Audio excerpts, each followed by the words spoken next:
क्या हाल मेरे बहन और भाई। शुरू करते हैं आज की पढ़ाई। मेरा नाम है आकाश सहकाम। स्वागत है आप सभी को आपके अपने यूट्यूब चैनल आर2 से अकेडमी पर। तो फिर आज हम आपके लेकर आ चुके हैं Bihar board class 10th Hindi काव्य खंड चैप्टर 2 प्रेम ऐनी श्री राधिका। प्रेम ऐनी श्री राधिका संपूर्ण हिंदी अर्थ। यानी कि आपको प्रेम ऐनी श्री राधिका जो चैप्टर है चैप्टर 2, इसके साथ एक और चैप्टर है, वो दोनों चैप्टर को हम लोग इस वीडियो में कवर करने वाले हैं।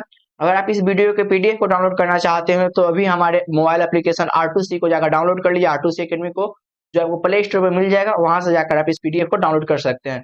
अगर आपको यह वीडियो अच्छा लगेगा तो वीडियो को लाइक कर दीजिएगा, अपने दोस्तों के पास शेयर कर दीजिएगा और कमेंट में अपना सुझाव देना मत भूलिएगा कि यह वीडियो आपको कैसा लगा, वीडियो में क्या इंप्रूवमेंट की जरूरत है और आपको वीडियो कैसी लग रही है। ठीक है, इसके बारे में आप लोग हमें कमेंट में बता दीजिएगा। तो चलिए हम लोग वीडियो की तरफ बढ़ते हैं। तो सबसे पहले बात करते हैं पहले काव्य के बारे में। तो उससे पहले हम लोग बात करेंगे लेखक के बारे में। ठीक है, तो जो लेखक है वो है रसखान जी। कौन लेखक है? रसखान जी। देखिए, इनके बारे में ज्यादा जानकारी किताब में नहीं दिया गया है, लेकिन कुछ जानकारी हमने गूगल के माध्यम से भी प्राप्त किया है जो आपको बता रहे हैं। और बाकी जितनी भी जानकारी है, सभी आपके ऑब्जेक्टिव के लिए काफी महत्वपूर्ण है। ठीक है, जितनी भी जानकारी है सभी ऑब्जेक्टिव के लिए काफी महत्वपूर्ण है। इस सभी जानकारी को आप अपने कॉपी में नोट्स बना लीजिएगा या पीडीएफ डाउनलोड कर लीजिएगा, जहां से जाकर आपको ये सभी क्लियर हो जाएंगे। बाकी हम ऑब्जेक्टिव का तो वीडियो लेकर आने वाले हैं, उसके लिए तैयार रहिएगा। इनका पूरा नाम जो था सैयद इब्राहिम खान था। ठीक है, और इनका जन्म 1548 ईस्वी में पठान परिवार में दिल्ली में हुआ था और इनका मृत्यु 1628 ईस्वी में हुआ था। यह जहांगीर के समकालीन थे, यानी कि जहांगीर के समय के थे। यह दिल्ली में पठान राजवंश में उत्पन्न हुए थे, यानी कि जन्म लिए हुए थे, यहाँ पे जन्म होना चाहिए था। यह दिल्ली में पठान राजवंश में जन्म हुए थे। दिल्ली पर जब मुगलों का अधिकार आ गया, यानी कि जब दिल्ली पर मुगलों का अधिकार आ गया तो यह दिल्ली भाग खड़े हुए, यानी कि दिल्ली को भाग कर चले गए। और कहाँ आ गए? तो ब्रज भूमि पर आकर कृष्ण भक्ति में मगन हो गए, कृष्ण भक्ति करना शुरू कर लिया गया। यानी कि आपसे पूछा भी जा सकता है कि रसखान किसके भक्ति करते थे, तो कृष्ण की भक्ति करते थे। रसखान मूल रूप से मुसलमान थे, फिर भी इन्होंने जीवन भर कृष्ण भक्ति का गान किया है। रसखान जो थे मूल रूप से क्या थे? मुसलमान थे, लेकिन इन्होंने जीवन भर कृष्ण भक्ति का क्या किया है? गान किया, यानी कृष्ण भक्ति की है। रसखान सूफियों का हृदय लेकर कृष्ण की लीला पर काव्य रचते हैं। इनकी रचनाओं को भारतेंदु हरिश्चंद्र भी प्रशंसा किए हैं। गोस्वामी लिठल नाथ जी ने कृष्ण के प्रति इनकी भक्ति देखकर अपना शिष्य बना लिया था। यानी कि आपसे पूछा जा सकता है रसखान के गुरु कौन थे? तो स्वामी लिठल दास। ठीक है, लिठल नाथ जी है। ठीक है, स्वामी लिठल नाथ जी। बचपन से यह प्रेमी स्वभाव के थे। ठीक है, बचपन से इनका स्वभाव तो बहुत बेहतर था, प्रेमी स्वभाव के थे। बाद में यह प्रेम ईश्वरीय यानी कि अलौकिक प्रेम में बदल गए। ठीक है, अलौकिक प्रेम में बदल गए। कृष्ण भक्ति से उत्प्रेरित होकर ब्रज भूमि में रहने लगे, अपने मृत्यु तक यहीं रहे, यानी कि इनका मृत्यु जो है ब्रज भूमि में ही हुआ था। ठीक है, तो चलिए इनकी हम लोग काव्य को देखते हैं। पहला काव्य है इनका इनका पहला जो काव्य प्रेम ऐनी श्री राधिका। प्रेम ऐनी श्री राधिका, इसको देखते हैं। देखिए क्या कहता है? प्रेम ऐनी श्री राधिका प्रेम बरन नंद नंद। प्रेम ऐनी श्री राधिका प्रेम बरन नंद नंद। देखिए, ऐनी का मतलब होता है खजाना। क्या होता है? खजाना। ऐनी का मतलब होता है खजाना। और इसका जो मतलब होता है बाबू, खजाना के अलावा भी होता है, वो होता है घर। घर मतलब गृह। ठीक है, गृह होता है या खजाना होता है। इसका मतलब तो ऐनी का मतलब। और बरन का मतलब होता है रंग। बरन का मतलब क्या होता है? रंग। यानी कि प्रेम का जो खजाना है वो श्री राधिका जी है, और प्रेम का रंग जो है नंद नंद, यानी कि नंद मतलब नंद का नंद, यानी कि नंद का नंद मतलब कहने का मतलब यहाँ पे कृष्ण जी। ठीक है, नंद के नंद यानी कि कृष्ण। ठीक है, तो यहाँ पे कहा जा रहा है प्रेम यानी श्री राधिका प्रेम बरन नंद नंद। यानी कि प्रेम के जो खजाना है वो राधिका जी है, राधा जी है, और प्रेम के जो रंग है वो कृष्ण भगवान है, क्योंकि कृष्ण भगवान का जो रंग था श्यामा कलर था। श्यामा मतलब होता है काला। ठीक है, तो श्याम कलर के कारण इन्हें मतलब प्रेम का रंग कहा गया है। प्रेम वाटिका को दो, प्रेम वाटिका के दो माली मालिन द्वंद। यानी कि प्रेम वाटिका, वाटिका मतलब होता है बाग बगीचा वन। ठीक है, तो ये प्रेम का जो वन है उसके माली मालिन है। ठीक है, ये कहना चाहते हैं कौन? तो रसखान जी कहते हैं। मोहन छवि रसखानी लखी अब दृग अपने नाही। मोहन छवि रसखानी लखी अब दृग अपने नाही, यानी कि कहते हैं कि मोहन के छवि को जब वो देखे, मोहन मतलब कृष्ण के छवि को जब देखे रसखान जी, तो उनका जो नयन है उनका नहीं रहा, उनका नयन उनका नहीं रहा। अचे आवत धनुष से छूटे सर से जाहि, अचे आवत धनुष से छूटे सर से जाहि, यानी कि जिस प्रकार धनुष से तीर आते जाते रहता है उस प्रकार उनके नयन के सामने, उनके नयन में श्यामा कलर के कृष्ण भगवान आते जा रहे हैं, उनकी छवि आते जा रही है। इसका हिंदी अर्थ हम लोग देखते हैं, ये तो हम आपको बता दिए हिंदी अर्थ। इस प्रकार देखिए इसका हिंदी अर्थ। रसखान कवि कहते हैं कि राधिका प्रेम का खजाना और श्री कृष्ण यानी कि नंद के बेटा प्रेम का रूप है। अभी आपको हम बताए हैं ना। और प्रेम रूपी बाग में दोनों माली मालिन के जैसे हैं। प्रेम रूपी बाग यानी कि प्रेम का जो बाग है उसमें माली मालिन है। रसखान ने जब कृष्ण की छवि को देखा तो उसका नयन अपना नहीं है। जब उन्होंने कृष्ण के दर्शन किए, कृष्ण के छवि को देखा तो उनका नयन उनका नहीं रहा। क्षण भर के लिए आते हैं और जैसे धनुष से बाण छूटता है उसी प्रकार आते जाते रहते हैं, यानी कि उनके नयन के सामने हर क्षण भर में श्री कृष्ण जी आते रहते हैं और जिस प्रकार धनुष से बाण से छूटता है उसी प्रकार आ रहे हैं उनके नयन के सामने। ठीक है, आगे की पंक्ति की बात करते हैं। आगे की पंक्ति को देखते हैं। आगे की पंक्ति क्या कहता है? मो मन मानिक ले गयो, मो मन मानिक ले गयो, चितो चोर नंद नंद, यानी कि मेरा मन को मानिक, मानिक मतलब होता है एक रत्न। रत्न जैसे कि मान गए कि हम लोग हीरा बोलते हैं तो हीरा एक प्रकार का क्या है? रत्न है। तो मानिक भी एक प्रकार का रत्न होता है, यानी कि मेरे मन के रत्न को ले गए। चित चोर, चित मतलब क्या होता है? हृदय, हृदय चोर। हृदय चोर यहाँ पे किसको कहा गया है? तो नंद नंद। नंद नंद कौन है? तो बाबू कृष्ण जी है। आपसे ऑब्जेक्टिव पूछा जा सकता है कि चित चोर किसे कहा गया है? तो नंद नंद को कहा गया है। या आपसे वो भी पूछा जा सकता है कवि ने किसे माली मालिन कहा है? तो वो भी कृष्ण जी को कहा है, राधा कृष्ण को कहा है। ये आपको ऑब्जेक्टिव में पूछ सकता है, तो इसलिए सभी को बात को याद रखिएगा। मो मन मानिक ले गयो, चिते चोर नंद नंद, यानी कि मेरे मन के मानिक को ले गए चित, यानी कि हृदय चोर कृष्ण। ये कौन कहते हैं? रसखान कहते हैं। अब बेमन में क्या करूं? अब बेमन में क्या करूं मतलब बिना मन के मैं क्या करूं? परी फेर के फंद, परी फेर के फंद का मतलब है कि इस इनके जो मन है, बिना मन के हम कुछ नहीं कर पा रहे हैं, इनके फंदे में हम फंस चुके हैं। ठीक है।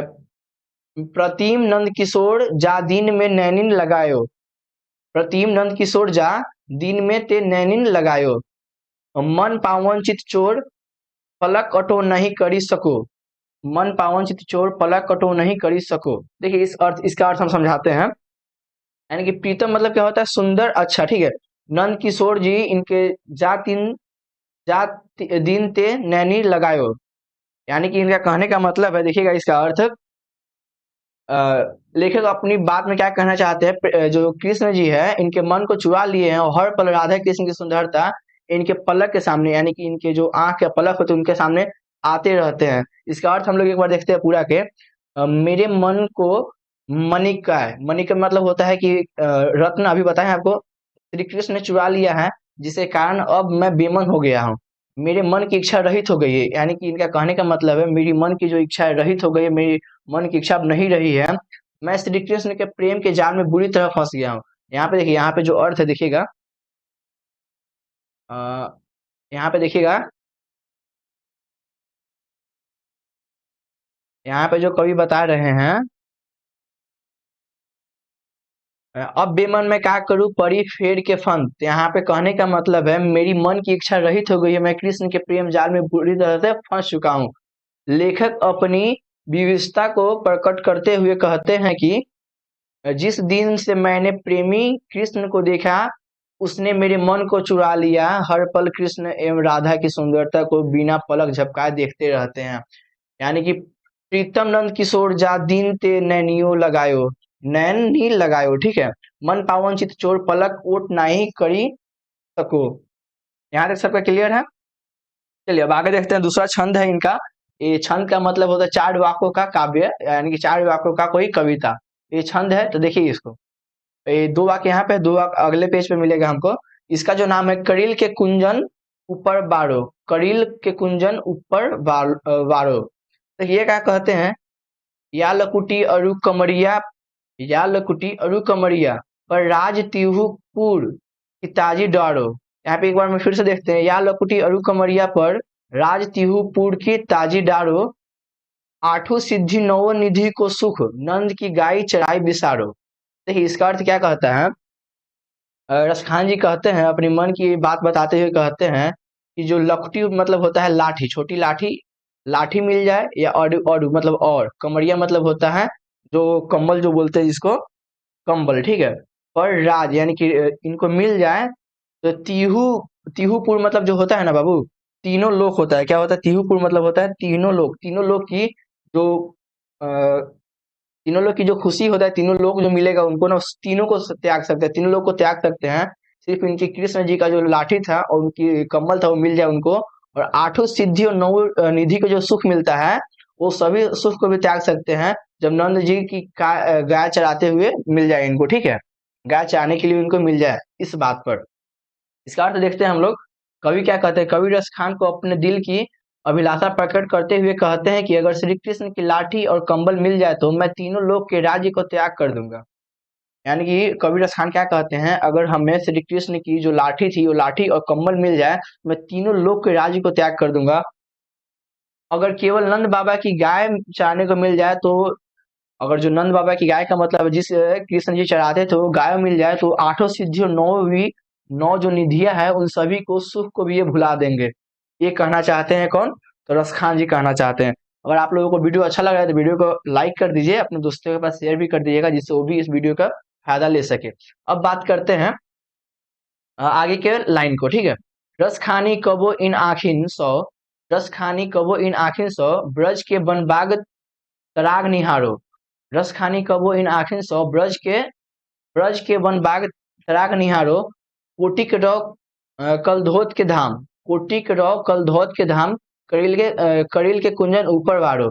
इसका अर्थ देखिए, इसका अर्थ क्या है, यानी कि कबीर खान क्या कहते हैं, कबीर खान कहना क्या चाहते हैं, कबीर खान का कहना है कि कब मैं अपनी आंखों से ब्रज के जंगलों एवं निकुंजों, यानी निकुंजों का मतलब होता है वन, वाटिका, वन मतलब जंगल, वाटिका मतलब बाग, यानी कि जंगल बाग या फुलवारी या उपवन, इस सब को देखूंगा।